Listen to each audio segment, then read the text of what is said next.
наступает августовский вечер.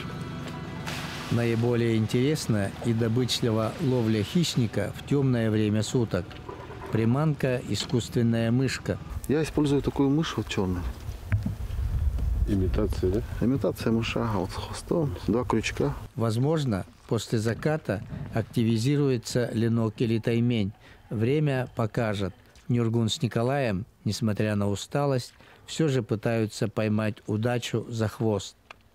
Обычно при хорошей активности рыбы слышны всплески воды атакующего хищника, но пока поклевок нет.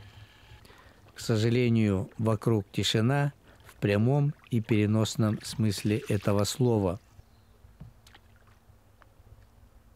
Такая мышка.